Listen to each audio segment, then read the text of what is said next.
E sempre é aquela coisa, parece uma coisinha inocente, mas não é, gente. Não é uma mentira. Não é aquela mentira que você contou pro seu pai ou pra sua mãe para conseguir sair com seus amigos, tá?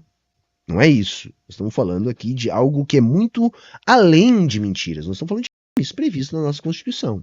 E eu não tenho, tá, nenhuma simpatia pelo Alexandre de Moraes e até acredito que o seu ego faça cometer excessos, tá? Mas o lance é que nós estamos sempre do mesmo lado. Não somos nós que mudamos de lado.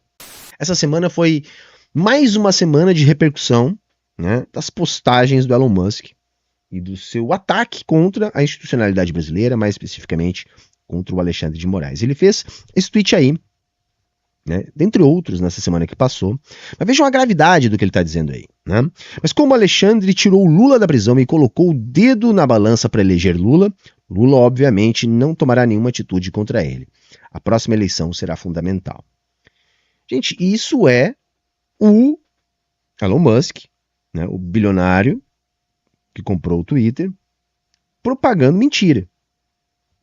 Simples assim, tá? E é tão bizarro, gente, que assim, se alguém liberou o Lula da cadeia, o que é falso dizer, tá? Tem todo um processo, teria sido o Fachin. O Alexandre de Moraes, inclusive, votou pela manutenção da prisão em segunda instância, o que manteria o Lula preso, tá? Então começa por aí.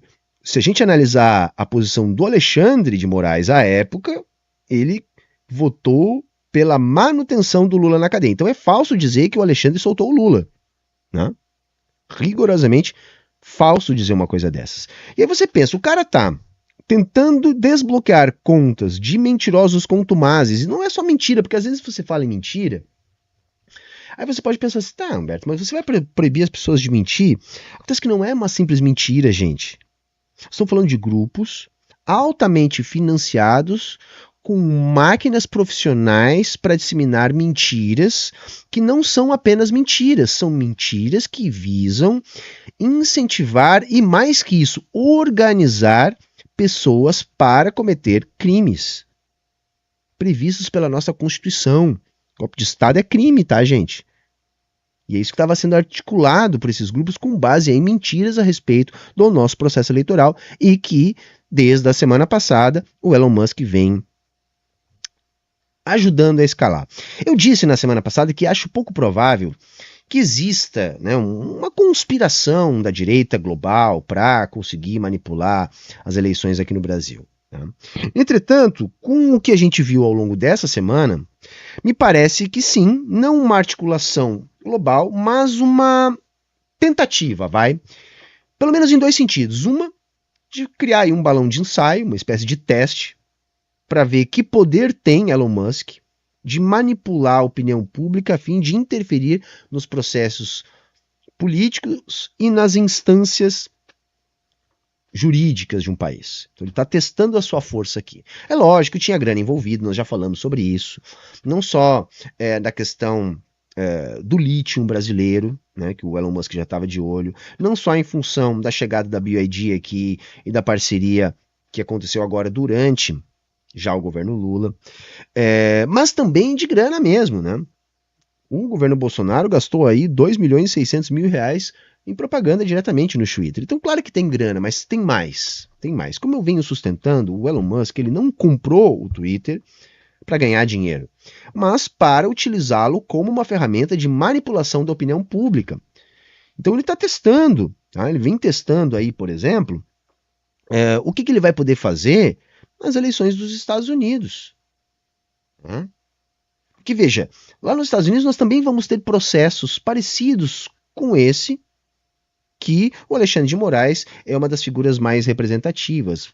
Por exemplo, quando da invasão do Capitólio, centenas, tá, se eu não me engano, quase 200 contas foram imediatamente banidas do Twitter a pedido da Justiça dos Estados Unidos. E aí a gente não viu chilique do Elon Musk. Da mesma maneira que a gente não vê chilique do Elon Musk quando ele é obrigado a se adequar às regras da China, do Irã e de outros países aí que também têm um controle um pouco mais sério sobre as informações difundidas nesses ambientes, nesses mecanismos de difusão em massa de informações, né? Nem sempre informações, muitas vezes mentiras. Tá? Mas nessa semana também, né, a gente teve mais repercussão do Twitter Files, né, que seria ali os arquivos do Twitter que provariam, né, os crimes de Alexandre de Moraes e a censura existente no Brasil. Né? Nós vamos ter essa figura aí, tá? Esse é um tweet do Michael Schallenberger, tá? Que é um gringo, né, que veio ao Brasil, né, e que vem ajudando a endossar esse discurso, tá, da censura no Brasil, do Brasil viver uma ditadura. Então ele acusa aí diretamente, tá, o ministro Alexandre de Moraes, tá, de estar intimidando e agindo à revelia da lei para censurar contas, tá, no Brasil. Tá? E é um cara, assim, que ele mesmo depois vai desmentir aquilo que ele disse nessas postagens, porque, na verdade, o tal Twitter Files se mostrou uma grande bobagem, tá, gente? Uma grande bobagem, porque, por exemplo, tá, os e-mails que eles trazem não são e-mails, por exemplo, da Justiça Brasileira para o Twitter, não, são e-mails de funcionários do Twitter conversando entre si. Então são debates internos que eles estão repercutindo ali. Né? Não tem nenhuma ordem vinda do Alexandre de Moraes. Nenhuma ordem vinda do Alexandre de Moraes. Tá? Não tem nenhum documento sequer da Justiça Brasileira. Por exemplo, eles vão falar, tá, do tal pedido da Justiça para entregar dados cadastrais que o Twitter tinha em sua posse, né? Tinha essa informação para a condução de uma investigação. Mas sabe quem fez esse pedido? E sabe qual era a investigação? Quem fez esse pedido foi o GAECO do Ministério Público de São Paulo, numa investigação a respeito do tráfico de drogas envolvendo o PCC. Quer dizer, nem passava pelo Alexandre de Moraes. Tá? Nem passava pelo Alexandre de Moraes. Vamos ver aqui o que esse Schallenberg diz num trechinho de uma entrevista. Esse cara ficou famoso há uns meses atrás aqui no Brasil, tá? Quando ele deu uma entrevista defendendo o direito de mentir. Tá? E sempre é aquela coisa, parece uma coisinha inocente, mas não é, gente, não é uma mentira, não é aquela mentira que você contou pro seu pai e pra sua mãe para conseguir sair com seus amigos, tá? Não é isso. Nós estamos falando aqui de algo que é muito além de mentiras, nós estamos falando de crimes previstos na nossa Constituição. E eu não tenho, tá, nenhuma simpatia pelo Alexandre de Moraes e até acredito que o seu ego faça cometer excessos, tá? Mas o lance é que nós estamos sempre do mesmo lado. Não somos nós que mudamos de lado. Nós vamos ver que vai ter mais gente mudando de lado ao longo deste processo. Mas vamos ver aqui o trechinho da entrevista do tal Schallenberger. Vamos ver. A troca de e-mails que o senhor revelou entre funcionários do Twitter, do então Twitter no Brasil e nos Estados Unidos, mencionam-se ali funcionários da Justiça que teriam feito o pedido. Os nomes são mencionados nessas trocas de e-mail? Somente eu sei que Alexandre de Moraes está mencionado. Eu acho que ele deve estar nos arquivos que a gente já publiquei. Mas o e-mail não vem dele, né? Alguém? Não. Então, essa pessoa que transmitiu o e-mail, que escreveu, exatamente, a gente sabe quem é, enfim. É importante dizer que a gente só tinha acesso aos e-mails dentro do X Twitter, e a gente não nenhuma documento, por exemplo, do governo, a gente não tinha visto nada disso, nada foi mandado. Bom, o Elon Musk diz numa gravação que o senhor repostou no X que foram feitos pedidos em nome de Alexandre de Moraes, como no outro caso ali também. É possível saber quem são especificamente essas pessoas que teriam falado em nome do ministro? Eu insisto na pergunta das pessoas que aparecem. Não vi. Moral da história, né? Não tem, gente, não tem. Esse cara, tá? Ele veio pra cá pra criar esse tipo de tumulto mesmo. Foi embora. Queria ser chamado pra dar explicação no Congresso, no Senado. Já voltou lá pra Gringolândia. Tá? Já cumpriu o seu papel aqui. Tá? Só que assim, não é novidade o que está acontecendo, tá? Aqui no Brasil. Tá aí essa matéria que saiu alguns meses atrás. A Europa já abriu inquérito e chamou o X de maior disseminador de desinformação. Maior disseminador de desinformação. Tá? Como eu disse, teve muito jornalista europeu perseguido pelo Elon Musk no Twitter, que só teve a conta de volta depois da regulamentação das redes sociais que a Europa fez. Esse é um dos motivos para eles serem tão contra a regulamentação desses espaços. Mas sabe quem também saiu em defesa, né, da liberdade de expressão irrestrita e acusando o Brasil de ditadura, o Alexandre de Moraes de ser um censor? Pois é, Glenn Greenwald, sim, o Glenn, aquele mesmo lá da Vaza Jato. O Glenn é um personagem muito controverso. Mesmo na época da Vaza Jato, nós já falamos disso aqui. Ele recebeu de presente a Vaza Jato, né? Explorou isso, inclusive comercialmente, fez um trabalho que a gente, na época, disse, olha, muito importante, porém, muito pouco transparente. Pouco transparente. Era um volume muito grande de informações, e por mais que eles tenham dividido com outros veículos de informação essas informações, a coisa foi conduzida, parece-me, a selecionar o que nós deveríamos saber de tudo que está ali. A desculpa à época até foi uma desculpa que eu achei relativamente convincente, que é preservar eventualmente pessoas que poderiam ser tragadas ali pelo meio das investigações. Mas o fato é, o Glenn já era uma pessoa controversa muito antes, muitas vezes ligado à direita nos Estados Unidos, né, e que parte dos progressistas comprou, né, porque ficou emocionado com a questão da Vaza Jato. Algo parecido a gente vê também em relação ao Alexandre de Moraes, que eu sempre lembro todo mundo aqui quem ele é, um cara indicado pelo Temer, que disse que o Temer agora, na última semana que passou, foi o melhor presidente que o Brasil já teve, o nosso jardineiro paraguaio. Então a gente tem que ter cuidado. Mas um negócio é, e já eu vou explicar aqui, que nós é que mantemos a posição. E eu acho que quem respondeu bem o Glenn, tá, foi o Reinaldo, que é um outro personagem desse mesmo estilo, um cara que também não é de esquerda, tá? E que também vem agora com um discurso que muitas vezes converge com algumas pautas que a esquerda vem defendendo. Tá? E eu acho que a resposta do Reinaldo lá no Twitter para o Glenn resume bem o que eu penso a respeito disso, tá aí na tela para vocês, tá? Eu vou ler. Então tá aí, Reinaldo Azevedo diz, Glenn Greenwald escreve artigo na Folha em que acusa ilegalidades em decisões do STF. Não há argumentos jurídicos, só o chorume que escorre do monturo bolsonarista. Por que ele faz isso? Não especularei a respeito agora, apego-me a outra questão. Glenn acusa a esquerda de ser servil a Alexandre, ignorando divergências do passado. Pois é, tudo tem serviço no seu tempo. Se o ministro, dentro das regras do jogo, enfrenta os fascistoides e golpistas, nada há de estranho em tal apoio. Se Glenn vê nisso uma incoerência, ele próprio é personagem de uma contradição que lhe parece condenável.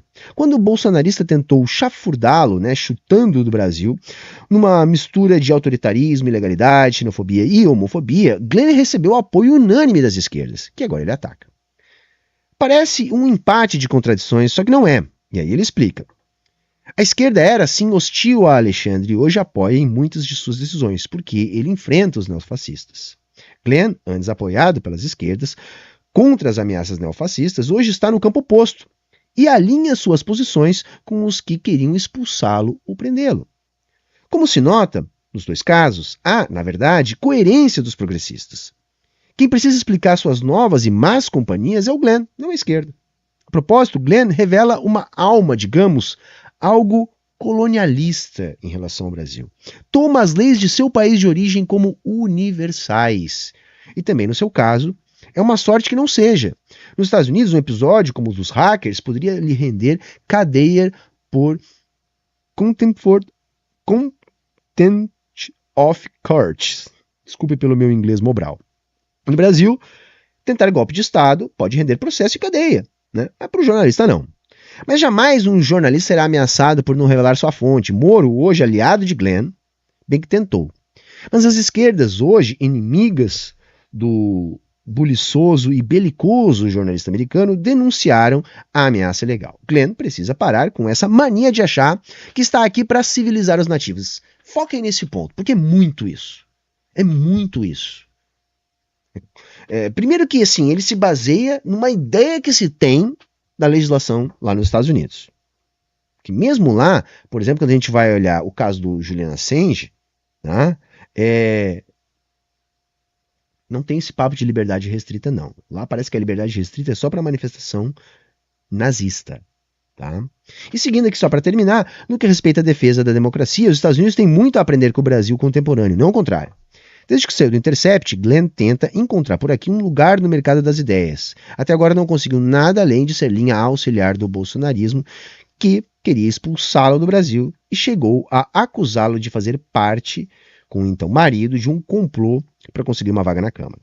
A esquerda é coerente quando apoia hoje um Alexandre que esquerdista nunca foi.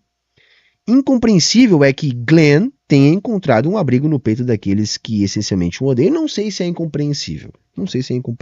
Tá?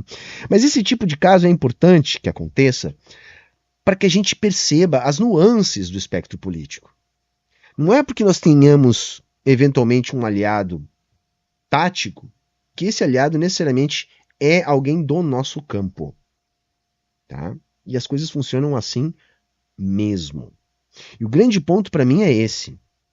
O Glenn tem esse pensamento colonialista de que ele precisa nos civilizar, como se nós fôssemos bárbaros, né, que precisam ser guiados para o caminho da luz pela civilização ocidental dominante. Tá? Mas não pode ser assim, não. Então, cala-te gringo! Tá? Porque se isso você defende, né, fosse verdade, né, você mesmo teria rodado antes. Mas não é. Né? E o pior de tudo isso, sabe o que acontece? É que a gente está vendo uma articulação em torno desse bonde aí, inaugurado, né, não vou dizer puxado porque ele inaugurou uma nova fase, né, o Elon Musk. Inaugurado pelo Elon Musk. A gente tem pelo menos 40 deputados e 2 senadores brasileiros buscando se articular nos Estados Unidos com congressistas de lá para aprovação de uma lei que sancione o Brasil em virtude do Brasil ser agora uma ditadura que impõe censura. Então, gente, nós temos que entender uma coisa de todo esse chumerdeio aí, tá? Que é o seguinte, percebam como é fácil construir uma narrativa de que um país é uma ditadura autoritária, totalitária, onde há censura. Né? Então vejam, nós que estamos acompanhando aqui, estamos vendo, olha, por mais que a gente possa admitir sim excessos do Alexandre de Moraes, não tem nada de aberrante, tá?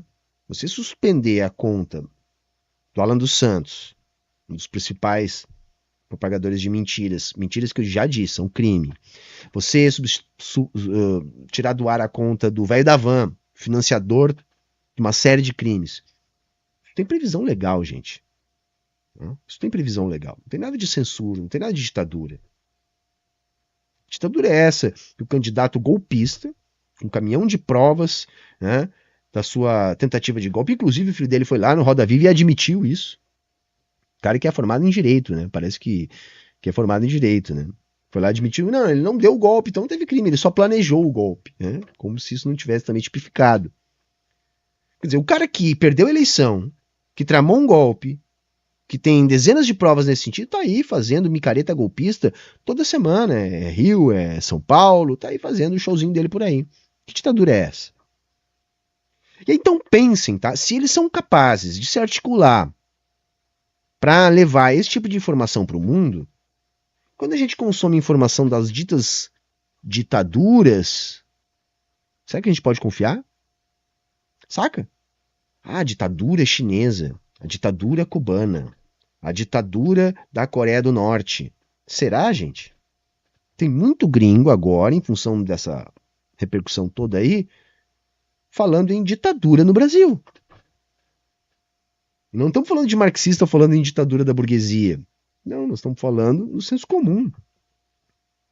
Querendo dizer que o Brasil não é uma democracia burguesa, e sim uma ditadura.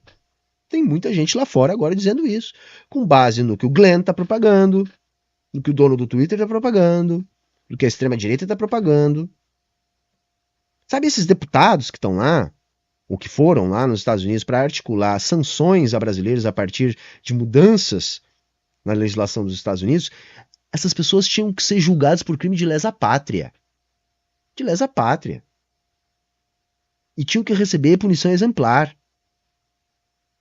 Congressistas brasileiros articulando uma forma de impor sanções ao Brasil. Gente, é isso. É isso. Depois se dizem patriotas, esses lixos. Depois se dizem patriotas. Né?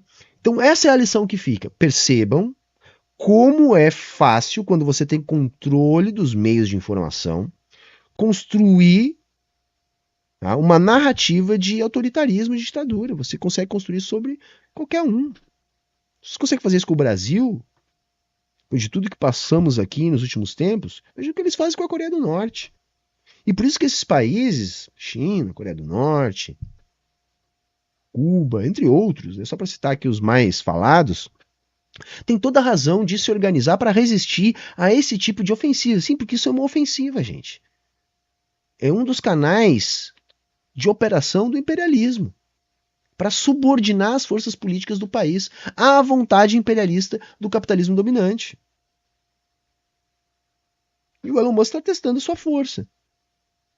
Claro que o que está por baixo é grana.